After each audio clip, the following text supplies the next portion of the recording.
Hey guys, it's Frederik from the FWX podcast. I've been talking about the Game of Thrones TV series now. Here's the poster again.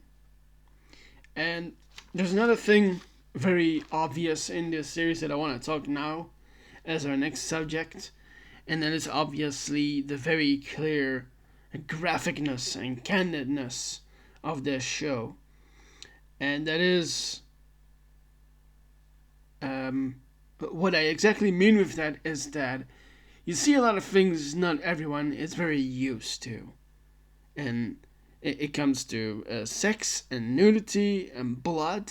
It tends to be very gothic with moments, meaning very darker themes to the point of almost pain and harm. And of course, there's a lot of brutality in it as well. And I'm going to talk about that in this video. But before we start, I want to ask you, if you like this kind of content, please like the video. And also, if you would like to, you can subscribe to the channel. You can also comment in the comment section if you like. And you can share this with friends, family, people online. Because I want to build some traction to the channel. And I would be very pleased if you do so.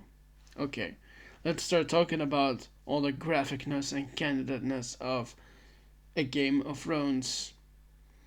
And so, here's where we can get into the nitty gritty of the story. Really, I've talked about a more larger story in the first video, where I made the comparison of the larger themes, those being more fantastical, but also a bit more modern in its way. So now I'm gonna talk about this because, well, it's true to human history. And George has also said this before, that, you know what, I have even the comment about this.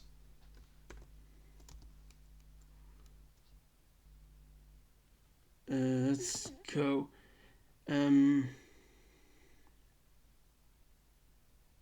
Actually, now that I think about it, I remember seeing an interview with George on the Stephen Colbert late night show, where he said, you know, I love Lord of the Rings myself too, like you, Stephen. But one of the things you don't see in Lord of the Rings is all about the candid stuff and the graphicness of things, like the babies, the sex, the nudity. There's none of that in Lord of the Rings, but there is plenty of that in his own books and in the shows as well. And by shows, I also mean the new one that's been out for a while, House of the Dragon. And also, there's a quote here from the creators. Benioff said, "A fantasy movie of this scope, financed by a major studio, would almost certainly need a PG-13 rating. That means no sex, no blood, no profanity. Fuck that." And Martin was glad with this, because you need to show everything, basically, to be able to tell the story. And I've said in a previous video about the larger themes, but of course, there's those things that I mentioned: the power, the greed, the lust, the brutality as well. Those all matter, because that's part of the story. Well, let me brief you for a moment about the story. So, it takes place in the story takes place in different locations, of course, but at the heart of it are all the characters. and they intermingle. And so this story follows a war of succession between many people that want to claim the control for the Iron Throne. That is this one in the back that Eddard Ned Stark is sitting on, so someone can have control of the Seven Kingdoms, while the other families are fighting for their own independence from the throne, or to have their own person on the throne. And so that's a good part for having the candidness and the graphicness in this, because how do you get someone on the throne? By having heirs.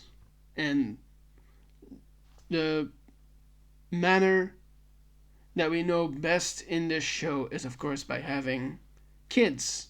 Many kids in this case.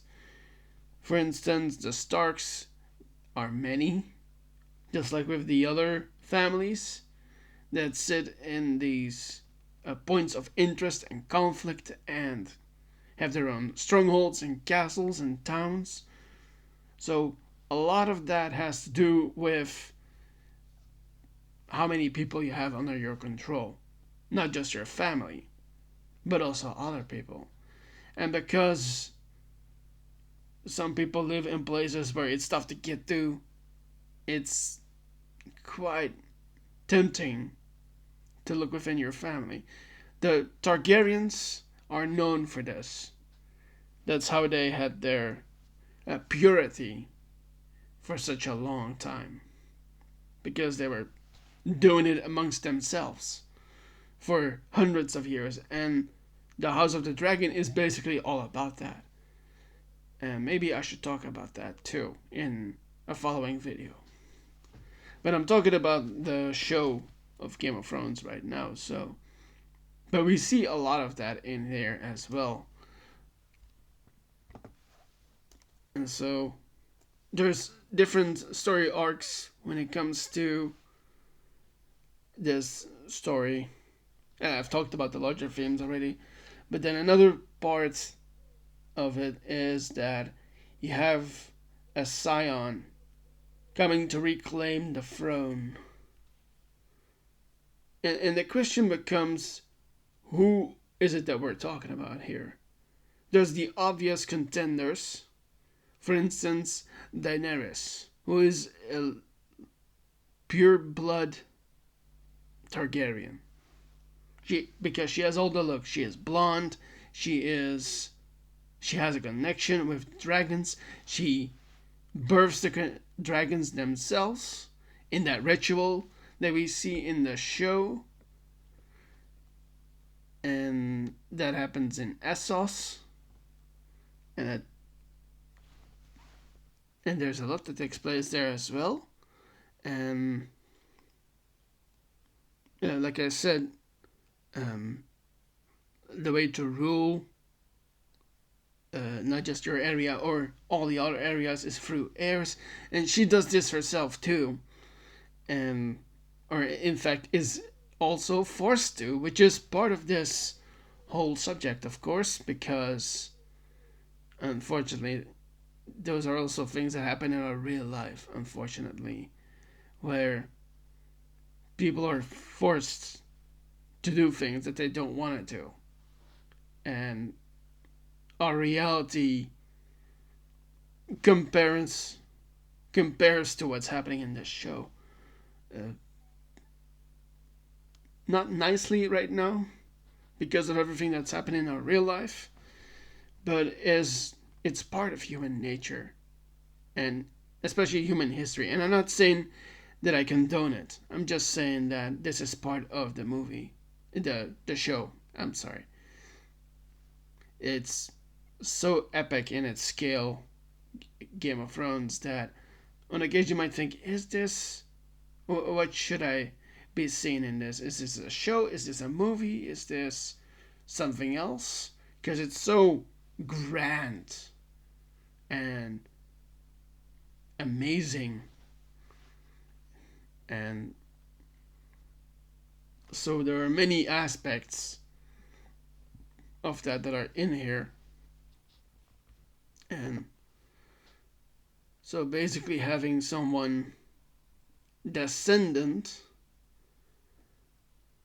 of someone leads you into literally into the Game of Thrones. As the quote from the series goes, when you play the Game of Thrones, you win or you die. Which means that it is a ruthless nature. So you can have power and struggle to get there, depending on who you are and what you know. And so that's an important fact here, of course. And of course, there's a third part to the story, and that is the one I talked about already. The zombie apocalypse version in the form of the Nightwalkers and the Night King and the prophecy that is around him. And because there's an oncoming conflict and people want the power for themselves and all of that, there is a lot of conflict, there's a lot of brutality, and things get pretty bloody, in fact. And we see that in the series. You have several battles that take place. You have the one in the north and in all the other places. You have smaller conflicts as well. For instance, when Tyrion goes through the Vale and has to fend for himself, but for those who don't know, Tyrion is the impish character from House Lannister, who runs his mouth as well as the rest of his body. Let's put it right like that. And so he is at a disadvantage, which makes him have to think out of the box. And he is also quite a paramour, shall we say. And that's also true for a couple of other characters. For instance, I'm gonna look up the name for a moment because I'm forgetting the name.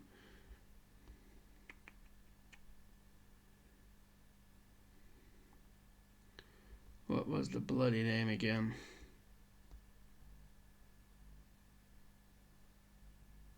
Or, you know what, I also say the Baratheons are many, supposedly. And there's another element here as well, because if you have to have heirs, but you're not okay with doing it with one of your own, you kind of have to do things for yourself, and sometimes it happens in a forced way, which creates bastards. And that is a huge element in this show as well. And you have, for instance, Ramsay Bolton and Jon Snow. And depending on where you live, you also get that kind of name, which is why Jon is named Snow. And also,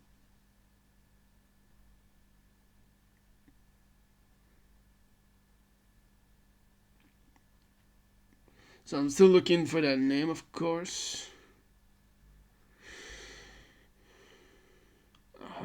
Okay, I'm getting to it.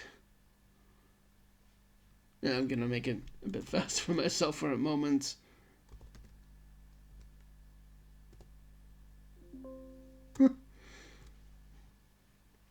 Hold on. The character I'm wanting to refer to, is played by, right now, one of the biggest actors in the freaking world, Pedro Pascal, and his character.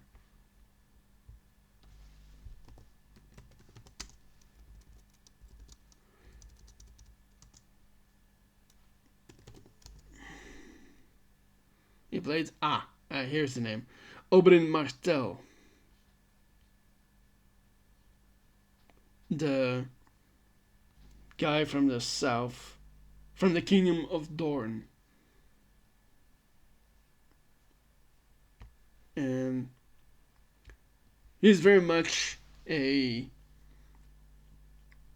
how shall we say, quite the lover, basically. Yeah. Of course, who meets an untimely end. And I think I have enough for now. I want to mention one more thing. I said there are many battles in this, and there are lots of smaller conflicts as well. And when it comes to that, of course, you see a lot of blood. And also, when that gets intermingled with the fact that you need to have heirs, you kind of get into the whole point of not just incest and bastards, but also that life is hard in this world, and you need to get to the point where you can have enough of what you really need, which is how you play the Game of Thrones. Either you die or you win. And I know it's the other way, but that is what it comes to. So I think that's enough for now. So I want to thank you for sitting through this. Thank you for listening to me. And I will see you in the next video. But first, if you like this kind of content and this specific subject, you can like this video, you can subscribe to the channel, you can also share this with friends and family and people online, because I want to build up the channel a bit more. So I think there's one more thing that you can do for me, and that is, well, it would be nice to have a compliment. So thank you so much, and I will see you in the next video. See ya.